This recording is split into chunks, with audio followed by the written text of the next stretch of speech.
The hum of the old server rack in my small suburban Atlanta office was usually a comforting sound. It was the heartbeat of my business, the quiet testament to years of work building my reputation as a reliable, resourceful audio engineer and DJ. At 32, I wasn't just spinning tracks.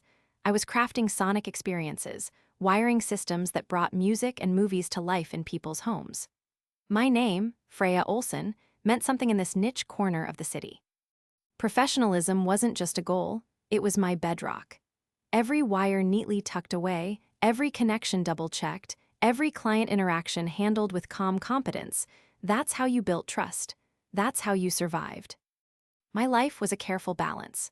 Early mornings buried in wiring diagrams and installation plans, afternoons on-site navigating the physical realities of integrating technology into diverse spaces, and evenings sometimes spent behind a DJ booth, reading a crowd and making them move. It was demanding, often messy, but it was mine. It allowed me independence, a sense of mastery over complex systems, and the quiet satisfaction of bringing people joy through sound. My reputation was my currency, more valuable than any invoice. Being known as someone who delivered, who solved problems, who was, above all, professional and reliable, that was everything. It dictated future jobs, word-of-mouth referrals, the very stability of my livelihood. I worked closely with a local home theater company occasionally, taking on their more complex audio jobs or installations that needed a specific touch. The owner, David, was a good man. Like me, he valued integrity and quality.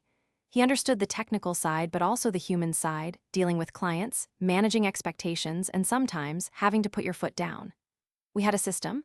I'd assess the job, provide a quote based on the technical difficulty, time, and materials. The client paid half up front, and the remaining half upon completion and their signed approval.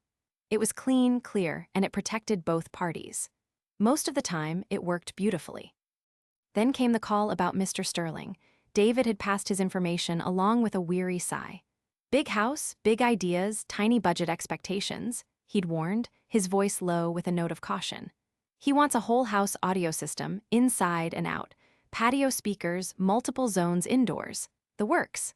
Scheduled the consultation, driving out to his sprawling property in an affluent Atlanta suburb. The house was less home and more fortress, imposing architecture, lots of stone, concrete walls that screamed difficult cabling. My professional brain immediately started mapping pathways, anticipating challenges. Mr. Sterling, when I met him, did little to ease my apprehension. He was demanding, dismissive. He had that air of someone who was used to getting exactly what he wanted, usually by making someone else miserable in the process. I walked through the planned zones, listening to his vision, which seemed to involve defying the laws of physics and architecture to hide wires in impossible places. I took copious notes, asked precise questions, already formulating the technical approach in my head. Afterward, back in my car parked on his long, winding driveway, I drafted the quote. It was comprehensive, detailing the scope, the equipment needed, and the labor involved, taking into account the difficult construction materials. Given the sheer scale and complexity of cabling through stone and concrete, it wasn't a small number. I quoted around $5,000, explaining to Mr. Sterling that the bulk of this was due to the intensive labor required by his specific house structure. He balked. Loudly. He called the price exorbitant, unreasonable, suggested I was padding the quote. I calmly explained the technical reasons for the cost, referencing the concrete and stone walls that would require specialized tools and significantly more time than standard drywall. He waved his hand, already dismissing my explanation. The meeting ended with him declaring the price unacceptable, and I left, filing the experience away as just another difficult potential client who didn't understand the value of professional, hidden work. Some people just wanted cheap, visible wires, and that wasn't the kind of job I took. I forgot about Mr. Sterling, moving on to projects that respected my expertise. Then, Wednesday afternoon, my phone rang. It was Mr. Sterling. His tone was dramatically different, laced with a frantic energy, bordering on panic. Freya Olson, he barked into the phone, somehow making my name sound like an accusation. You installed audio systems, right? The whole house thing? That's correct, Mr. Sterling, I replied, keeping my tone level and professional despite my surprise. Good. Listen, I know we spoke about the price and everything, but something's come up. Big party this Saturday. Huge, I need music. Everywhere. Patio, living room, dining area, the whole 9 yards. Can you do it? Saturday. This was Wednesday. That left Thursday and Friday for what was easily a week's worth of work for a standard house, let alone one built like a bunker. My mind raced. 2 days? Impossible for the original scope. Mr. Sterling, respectfully, I said, choosing my words carefully, the scope we discussed initially is simply not feasible in 2 days, especially with the construction of your house. It would require a much larger crew working extended hours. Fine, fine. More crew, more hours, whatever it takes. Just name your price. I need this done. My reputation is on the line. The irony of him saying that wasn't lost on me. Even then, this was a red flag. A client panicking, demanding a rush job on a technically difficult project, suddenly willing to pay anything? It smelled of desperation, which often led to unreasonable expectations and problems down the line. But it was also a job, a big job. One that, if successful, could significantly boost my business profile and compensate me well for the inevitable stress. I crunched the numbers quickly. Rushing a job like this meant bringing in extra help immediately, paying overtime, and still running a significant risk of not completing the full original scope perfectly. I added a premium for the extreme rush and the logistical nightmare it represented. The new quote was substantially higher than the original $5,000. I told him the new price, emphasizing that this was for a best-effort attempt to get most of the requested areas operational by Saturday, not a guarantee of completing the entire original plan flawlessly in this time frame. He barely hesitated. Done. Agreed. How much is the deposit? I gave him the figure, half of the new, inflated price. Within the hour, confirmation came through from my bank. The money was there, it was real, and I was committed. That night, I scrambled, calling in every favor, lining up every available contractor I knew who was skilled in audio installation and trusted to work fast and cleanly. By Thursday morning, I had a small crew ready to descend upon Mr. Sterling's house. My stomach was already tight with a mix of apprehension and determination. This was going to be a test of my resourcefulness and my ability to manage chaos while maintaining my professional standards. This was where the stress began, and where the simple task of installing speakers started to unravel into something far more personal. Subscribe to Tales of Revenge channel for new revenge stories daily. Act 2 began with the ringing of my alarm at 4:30 on Thursday morning. My small team, assembled in a hurry, met me at the house before dawn. We went over the revised plan, target the key party areas first, the main living space, the dining area, and most critically, the patio. We knew we wouldn't get to every single bedroom or secondary zone from the original, larger quote, but we focused on getting the core areas working and integrated. From hour one, it was a descent into pure frustration, fueled by Mr. Sterling's constant presence and even more constant complaints. He hovered over us, questioning every decision. Why was that speaker going there? Why were we drilling there? Shouldn't the wire run this way? He had zero technical knowledge but boundless confidence in his own misguided opinions. My professionalism was tested within minutes. I explained, patiently at first, the technical requirements, the optimal placement for sound distribution, the necessity of certain cable runs. He argued. He interrupted. He paced. Working with concrete and stone is slow, dusty, and punishing work. Every drill bit screamed in protest, every wire pull felt like wrestling a stubborn beast. We were meticulously mapping out the hidden pathways, trying to keep everything as invisible as possible, as requested. But every minor delay, every moment of technical difficulty, was met with a barrage of criticism from Mr. Sterling. "Is this taking much longer than you expected, Freya?" he'd ask, dripping with sarcasm. "Perhaps if you were more experienced, you know how to drill through a wall properly." Or, "Are you sure you know what you're doing? That wire looks crooked." "I'm paying a lot for this, you know." His words were like tiny, persistent cuts. I forced myself to breathe, to focus on the task. My crew saw it too, their faces tight with shared annoyance. We exchanged weary glances, silent solidarity in the face of this man's relentless negativity. We were professionals. We would finish the job we were hired to do, despite the client. My reputation was on the line, not just with Mr. Sterling, but with the guys I'd brought in. They were watching how I handled this, how I led. By late afternoon on Thursday, after 6 grueling hours, we had barely completed 2 of the main indoor areas. We still had 2 more indoor zones and the entire critical outdoor patio system to tackle. The reality check hit hard. There was no way, absolutely no way, we would finish even the reduced scope by Saturday morning at this pace. with this level of interference and the inherent difficulty of the house. I found Mr. Sterling and pulled him aside, trying to maintain a calm, professional demeanor despite my rising frustration. "Mr. Sterling," I began, "we need to talk about the timeline. As I mentioned initially, this is an extremely challenging installation due to the structure of the house. With the unexpected difficulties and the time spent addressing placement concerns, we are significantly behind schedule. At this rate, we won't be able to complete all 4 indoor zones and the patio system by Saturday morning." His face, already flushed with some unseen anger, darkened further. "What do you mean you won't finish? I'm paying you a fortune. Are you telling me you're incompetent, that you lied about being able to do this?" His voice was rising, carrying through the partially wired house. He launched into a tirade. He called me names I wouldn't repeat. He attacked my competence, my work ethic, my intelligence. "You're a crap installer, Freya, uneducated, probably poor. You'll never be a successful businessman like me because you have no drive." The words stung deeply. They were unfair, untrue, and designed purely to tear down. I stood there, absorbing the abuse, my jaw clenched so tight I thought my teeth might crack. My hands, grimy with dust and sweat, curled into fists at my sides. Every fiber of my being screamed to walk out, to tell him exactly what I thought of him and his attitude. But the professional in me held firm. Walking out meant abandoning the job, potentially losing the deposit he'd already paid, and worst of all, giving him ammunition to trash my name. My reputation. I managed to cut through his rant when he paused for breath. "Mr. Sterling, I am doing the absolute best I can with the parameters given. The house is difficult, and the timeline is unrealistic for the full scope. We can prioritize the most important areas, the main party spaces, and focus our efforts there to ensure they are fully functional by Saturday." He continued to grumble, but the panic about his party seemed to outweigh his desire to insult me further. He finally conceded, albeit grudgingly, agreeing to cut the scope back again. Now, the target was just 4 main areas: the living room, dining area, one other indoor zone he designated, and the critical outdoor patio.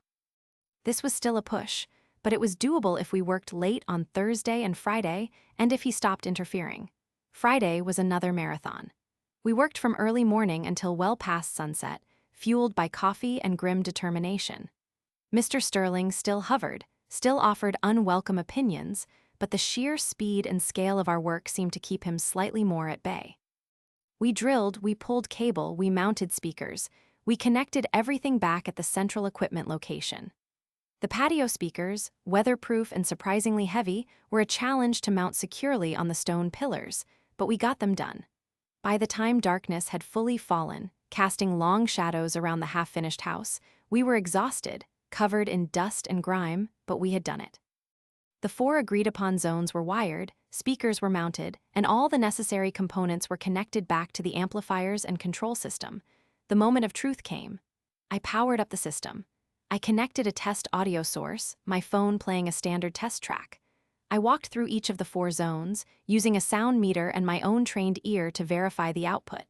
Indoors, the sound was clear, balanced, filling the spaces perfectly. Outdoors, the patio speakers projected the music evenly across the designated area. It worked, perfectly. Given the rush and the difficulties, it was a minor miracle, a testament to my team's skill and my planning. I called Mr. Sterling over. "Mr. Sterling," I said, pride evident in my weary voice, "the system is fully installed and tested in the 4 agreed-upon zones. It's working perfectly."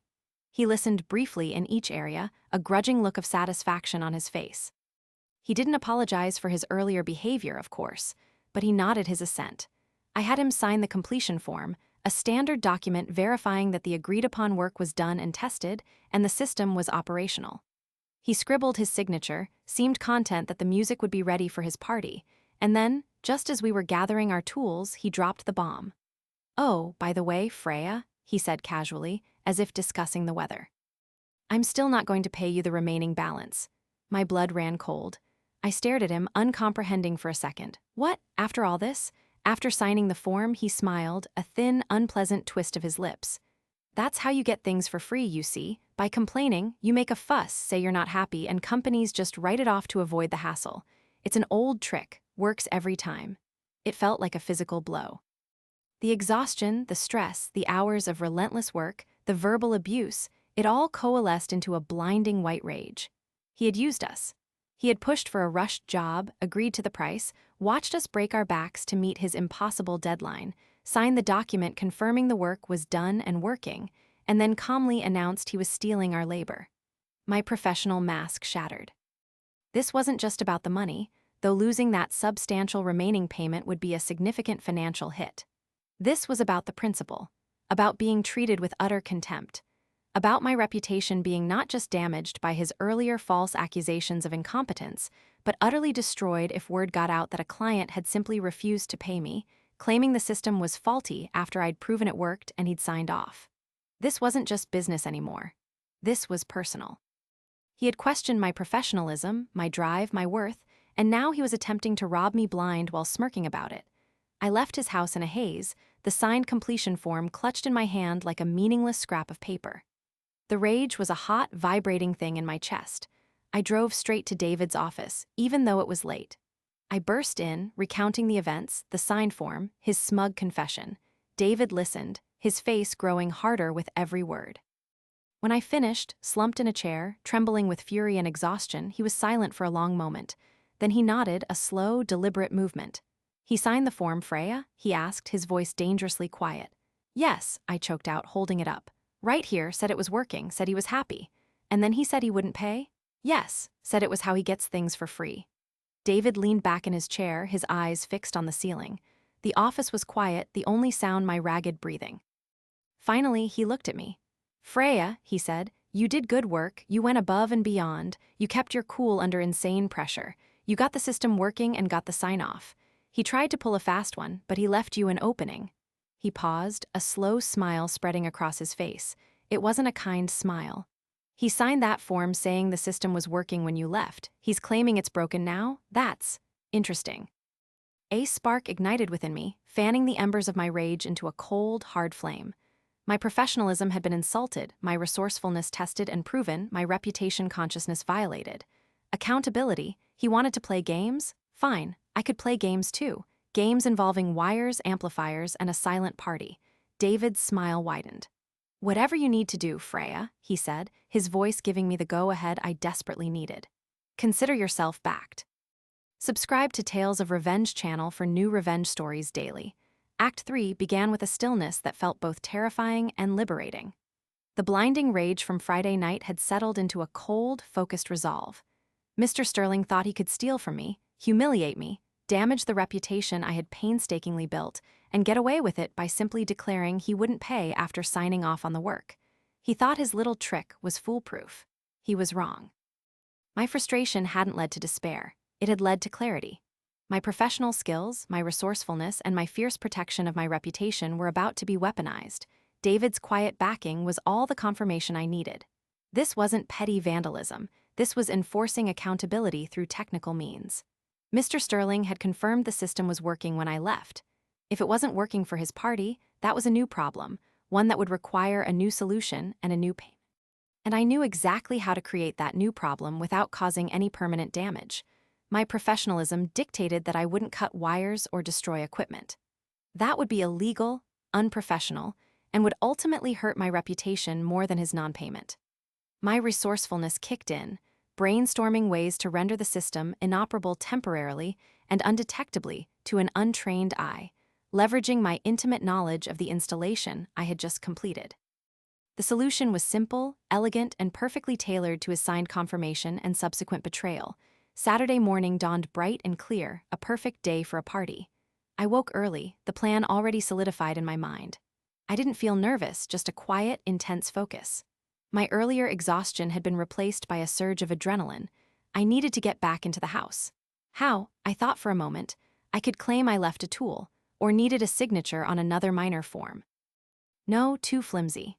Then it hit me. The system had worked perfectly for the areas we completed. But there were still areas from the original quote that were incomplete, areas he hadn't prioritized for the party rush. I could go back under the guise of doing a quick assessment or taking measurements for completing the rest of the job later, per the initial quote discussions. It was a thin excuse, but plausible enough given the chaotic nature of the past 2 days. I called Mr. Sterling mid-morning. His voice was still riding a wave of pre-party stress, and I imagined smug satisfaction over his perceived victory. "Mr. Sterling," I said, my voice calm and professional, entirely devoid of the turmoil I felt inside. Good morning. I was reviewing the original project scope, and since we weren't able to complete all zones due to the rush, I wanted to swing by quickly this morning to take a few final measurements in the areas we didn't get to. Just to have it on file should you decide to complete the full system later. He grumbled slightly, clearly preoccupied, but the mention of potentially getting the rest of the system installed seemed to appeal to his desire for everything. All right, fine, he said impatiently, but make it quick. Things are getting busy here. Absolutely, I replied smoothly. Just 10 minutes tops, I'll be there shortly. I drove back to the fortress house. As I pulled up, catering trucks and other party preparations were in full swing. Guests would start arriving soon, perfect timing. I walked up to the front door, knocked, and Mr. Sterling opened it, dressed in crisp party attire, a forced smile on his face that didn't reach his eyes. Freya, he said, a hint of suspicion in his tone but too distracted to dwell on it. Make it fast. Will do, I replied, stepping inside. I headed directly towards the room where the amplifiers and central control equipment were located. It was a small, dedicated closet, already hot with the faint hum of electronics. Mr. Sterling followed me, watching. Just need to double-check a few connection points for future reference, I explained, bending down behind the rack. This was it. The moment of truth. The system I had installed was modular. Each zone, each pair of speakers, was connected via standard, though well-managed, audio cables and speaker wire back to the central amplifiers and distribution matrix. Unplugging them was simple. No tools required. Just the quiet click as the connectors released. Under the pretense of checking connections, I began systematically unplugging the speaker wires and audio input cables for the 4 party zones. My hands moved quickly, efficiently, guided by muscle memory from 2 days of intensive work. I kept my back mostly to Mr. Sterling, my movements looking like standard technical checks, adjusting a cable here, tracing a wire there. He stood just behind me, shifting his weight, clearly bored and eager for me to leave. My heart hammered in my chest, but my hands were steady. Click. Another connection severed. Click. Another zone silenced. I worked methodically, starting with the patio system, then moving to the living room, the dining area, and the last indoor zone. It took less than 5 minutes. To an untrained eye, nothing looked out of the ordinary. All the cables were still there, just slightly disengaged from their ports. The amplifiers were still powered on, their little lights glowing reassuringly. Just confirming everything, I mumbled, standing up and wiping my hands on my pants. Looks all set on this end for now, Mr. Sterling nodded, relief that I was leaving washing over his face. All right, well, thanks for stopping by. He ushered me towards the door. As I walked out, I resisted the urge to smile. The house was buzzing with anticipation, music stands set up for a live band or perhaps a DJ, someone who would very soon discover that the expensive, whole-house audio system was completely, inexplicably silent. He thought he'd gotten everything for free. He had no idea the price he was about to pay. I got into my car, started the engine, and pulled away from the fortress. Once I was a few blocks away, I pulled over and turned off my work phone. I didn't want any calls, any texts, any connection to the impending silence at Mr. Sterling's party. I drove home, feeling a profound sense of calm washing over me. The anger was gone, replaced by a quiet satisfaction. I had done what was necessary. I had upheld my end, the system was working when I left on Friday, confirmed by his own signature. The problem that would arise hours later was a new development. The waiting began. Saturday passed. I imagined the confusion, the frantic checks, the dawning horror as Mr. Sterling realized his grand party had no music. Did he blame his staff, the band? Did he look at the amplifier rack and see nothing obviously wrong? The signed form must have haunted him. He confirmed it worked. How could it not work now? Sunday was quiet. I still left my work phone off. I needed the buffer, the space away from the fallout. Monday morning, I turned my work phone back on. It immediately exploded. Missed calls, voicemails, texts, mostly from David, but buried among them, one frantic, sputtering voicemail from Mr. Sterling. His voice, stripped of its earlier smugness, was a raw mix of fury and desperation. His party, he raged, was ruined. The system didn't work. It was a disaster. My incompetence had cost him dearly. He demanded I come back immediately and fix it. I listened to David's messages next. He'd received similar, though perhaps slightly less hysterical, communication from Mr. Sterling. David's last message was the one that confirmed everything. Freya got the full story from Sterling. Party was silent. He's livid. Says the system you installed failed. I told him he signed off that it was working when you left Friday. Any problem now is a new service call. Told him we'd come back and fix it, but the terms are non-negotiable. Remaining balance paid up front, plus a substantial diagnosis and repair fee. Total is the remaining $2,500 plus another $5,000 for the service call. He sputtered. And then he agreed. Money is hitting the account this morning. Go get him, Freya. A slow, triumphant smile spread across my face. $5,000 for a diagnosis and repair. For plugging in some cables, David was brilliant. He hadn't just enforced accountability, he had extracted a steep price for Mr. Sterling's arrogance and attempted theft. He was paying double the original difficult house quote and then some just to get the system back on. Justice, it seemed, had a price tag. I called Mr. Sterling back. His tone was utterly changed. Apologetic, polite, practically begging. Freya, thank you for coming back. I don't know what happened. It just stopped working. The party was, well, please just get it running again. I drove back to the house for the third time in 4 days. The party detritus was being cleaned up, a silent testament to the prior weekend's failure. Mr. Sterling met me at the door, looking haggard and considerably less arrogant.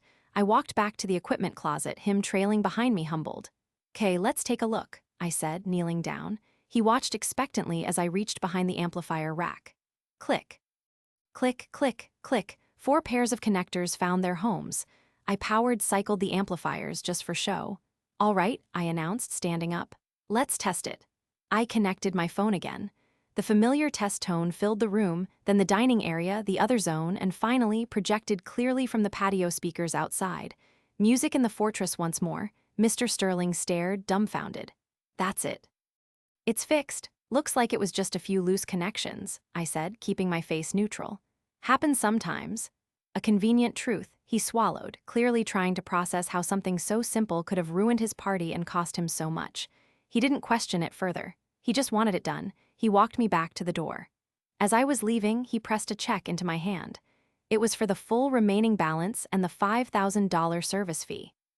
The number was substantial, far exceeding the financial loss he'd tried to inflict. He had paid double, and then some, for his silent party and his lesson in accountability. Driving away from Mr. Sterling's house that final time, the weight that had been pressing down on me since Friday lifted completely. My reputation was not only intact, it was reinforced. I had delivered the system, proven it worked, and when it mysteriously failed after he tried to cheat me, I had been called back, paid handsomely, and resolved the issue without ever admitting my role in the failure. David was right. He had left me an opening, and I had used my resourcefulness to walk right through it and reclaim what was mine, plus interest. The story, I knew, would circulate quietly within my network. Not the full, explicit details of my actions, perhaps, but the core truth. Mr. Sterling tried to stiff Freya Olsen, and it cost him dearly. It served as a cautionary tale. You don't mess with my reputation, you don't question my professionalism, and you absolutely, under no circumstances, try to steal my labor. Accountability was served, not through confrontation, but through a quiet, technical intervention that highlighted his own foolishness and greed. Sometimes, the most satisfying revenge isn't loud and destructive. Sometimes, it's a perfectly executed, silent statement. Mr. Sterling paid for his, twice over. Subscribe to Tales of Revenge channel for new revenge stories daily.